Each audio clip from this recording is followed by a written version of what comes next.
একটি অর্গানাইজেশনে দুজন ক্যান্ডিডেট এসেছে। সেই দুজন ক্যান্ডিডেটের এডুকেশন সেম, এক্সপেরিয়েন্স সেম এবং তাদের যে ক্যালিবার সেটাও সেম। এই পরিস্থিতিতে তাদেরকে সিলেকশন করার জন্য যে ডিটারেন্ট ফ্যাক্টর কী হবে, তখন তাদেরকে সিলেক্ট করার ব্যাপারে সফট স্কিলটা পিভটাল রোল প্লে করবে। এই সফট স্কিলের সাথে ট্যাগ করা যে উপাদানগুলো আছে, সেই উপাদান কয়েকটি নিয়ে আজ আলোচনা করব, যেটাকে আমরা এটাও বলতে পারি 3 V's: visual, verbal, vocal. Visual হলো আপনি নিজেকে কিভাবে প্রেজেন্ট করছেন, how you talk, how you behave with others, এবং how you portray yourself to others. আপনাকে যে একদম সোয়াচ পাকলার হ্যান্ডসাম হতে হবে এরকম কোনো কথা নেই। আপনি নিজেকে সুন্দরভাবে অন্যের সামনে উপস্থাপন করছেন কিনা, মানুষ আপনার সঙ্গে কমফোর্টেবল কিনা, এটাই হলো ভিজুয়াল। আপনার ভিজুয়াল প্রেজেন্টেশন, আপনার ভিজুয়ালি আপনি কিভাবে নিজেকে প্রেজেন্ট করছেন। সেকেন্ড হলো ভার্বাল, আপনি কিভাবে কী শব্দ আপনি বলছেন কথা বলার সময়। আপনার শব্দগুলো কি কাউকে একটু আনকমফোর্টেবল ফিল করাচ্ছে কিনা, কাউকে হার্ট করছে কিনা। কারণ আমি আগেই বলেছি যে আপনি এমন কথা অনেক অনেক সিরিয়াস কথাও আপনি এমনভাবে বলতে পারেন প্রফেশনালি যে যাকে বলছেন উনি কিন্তু বুঝতে পারবেন যে where he has to rectify, কোথায় ওনাকে কাজ করতে হবে সেই বিষয়টা উনি কিন্তু বুঝতে পারবেন। যেমন আপনার কাছে এখন একটা লোক আসলো, আপনি বলে দেন, এই আমি পারবো না, আমি এখন অনেক busy. So it gives a sort of impression about you. কিন্তু আপনি এই কথাটা যদি অন্যভাবে বলেন যে হ্যাঁ, let me handle this, okay, I am looking into it, আপনি একটু হাসলেন। তো এটার মধ্য দিয়ে কিন্তু আপনি আপনার যে পার্সোনালিটি ওটাকে কিন্তু একটা পজিটিভ ওয়েতে অন্যদের কাছে আপনি মানে স্টেক হোল্ডার্স বোথ ইনসাইড আউটসাইডের কাছে you are presenting yourself in a professional manner. So এই জন্য which is why this things are going to play a pivotal role as I mentioned earlier. এবং ভোকালটা হলো আপনার যে টোনটা কীরকম হচ্ছে, আপনার ভয়েস টোন কি অনেক বেশি অ্যাগ্রেসিভ কিনা, আপনার ভয়েস টোনটা কি আপনার যে একটা মিনিমাম লেভেল আছে ওই লেভেল স্ট্যান্ডার্ড লেভেলের উপরে চলে যাচ্ছে কিনা, তাহলে কিন্তু এটা মানুষের বিরক্তির কারণ হয়ে দাঁড়াবে। সো এই বিষয়গুলোটাই হলো 3 V's basically: visual, verbal, vocal. যেমন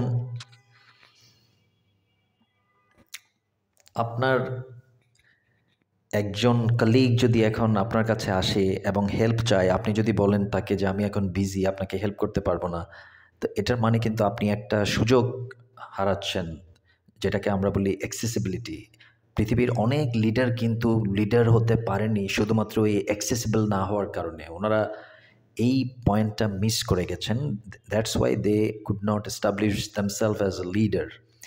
আর এই ভার্বাল যে বিষয়টা বললাম, যে প্রফেশনালি কথা বলাটা কিন্তু এক ধরনের art.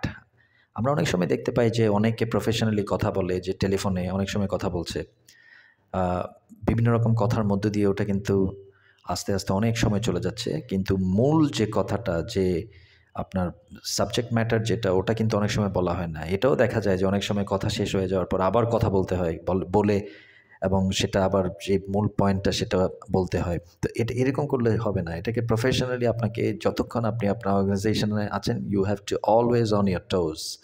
You have to be very much serious about your effective and efficient service, যার ফলে আপনি নিজেকে একজন ভালো প্রফেশনাল অ্যাথলিট হিসেবে আপনি নিজেকে ওখানে উপস্থাপন করতে পারবেন সবার সামনে।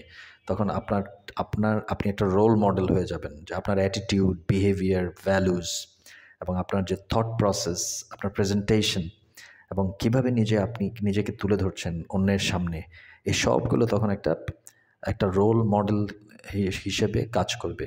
আমরা অনেক সময় দেখি যে প্রফেশনালি অনেক লোক কিন্তু অনেক বেশি হাইলি কোয়ালিফাইড, কিন্তু ওনারা যখন মানুষের সঙ্গে ইন্টারাকশানে যান, মানুষ কিন্তু অনেকটা নেগেটিভ ভাইব পায় এবং তখনই কিন্তু তিনি নিজে আন্ডারমাইন করে ফেলছেন নিজেদের কাছে। এটাকে বলে অনেক সময়, আবার প্রফেশনালি এটাও ঠিক যে আপনি যদি নিজেকে আন্ডারমাইন করতে চান, তাহলে সবচেয়ে বেস্ট ওয়ে হলো two raise A complaint against your colleague, আপনার কালিগের এগেইনস্টে যদি আপনি কমপ্লেন্ট রেইজ করেন তাহলে ইনস্ট্যান্টলি আপনি কিন্তু আপনাকে ডাউনগ্রেড করে দিচ্ছেন স্পেশালি হায়ার ম্যানেজমেন্টের কাছে। ওটা যত বেশি এসকেলেট হয়ে চলে যাবে হায়ার ম্যানেজমেন্টের কাছে, ওনারা কিন্তু তখনই ধরে নেবে যে বলবে যে এই এমপ্লয়ির তো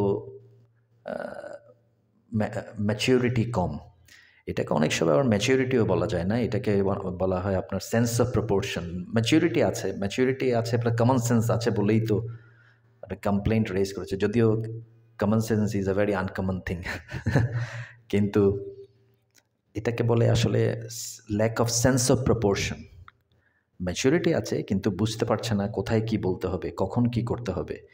এটার কারণে ল্যাক অফ সেন্স অফ প্রপোর্শনের কারণে সেই বিষয়গুলোকে ঠিকমতো অনুধাবন করতে পারছে না বলে এই প্রবলেমগুলো আমরা বিভিন্ন অর্গানাইজেশনে ফেস করি। সো এই বিষয়টি আমাদেরকে খেয়াল করতে রাখতে হবে খুব ভালোভাবে, যে আমাদেরকে এই যে ভিজুয়াল, ভার্বাল, ভোকাল যে বিষয়টা বললাম এটার মধ্য দিয়ে নিজেদেরকে প্রেজেন্ট করতে হবে। এবং এটার আওতায় কিন্তু ভিজুয়ালের আওতায় আবার এটাও আসবে যে আপনার আউটলুকটা কেমন হচ্ছে।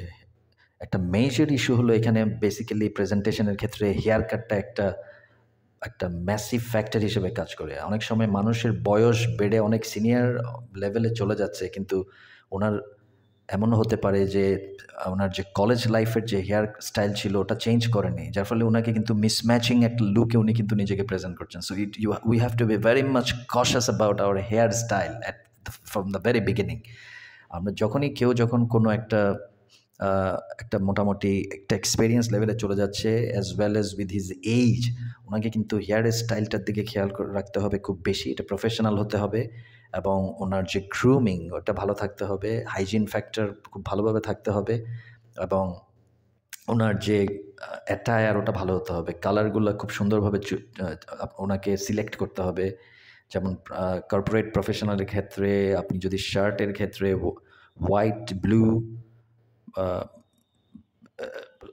লাইট ব্লু এবং এইসব ক্ষেত্রে হতে পারে, এবং ট্রাউজারের ক্ষেত্রে গ্রে, ব্ল্যাক, ব্লু এটা, এবং শুর ক্ষেত্রে ব্ল্যাক অক্সফোর্ড বা ডার্বি, এটা একদম বেসিক লেভেলে এইসব জিনিস যদি খেয়াল করেন এবং খুব বেশি বোল্ড কালার ইউজ না করা, কারণ এটা ওনাকে মিসম্যাচ করে দিবে এবং ওনাকে এটা যখন ছাপিয়ে যাবে তখনই ওটা দেখতে একটা আনপ্রফেশনাল মনে হবে। ওনাকে এমনভাবে আমাদেরকে যারা প্রফেশনাল আছে তাদেরকে এটা মেনটেইন করতে হবে যেন ওনাদেরকে নিজেদেরকে ভালোভাবে প্রেজেন্ট করতে পারে, ওনার অ্যাটায়ার যেন ওনাকে আউটপ্লে করে না দেয়।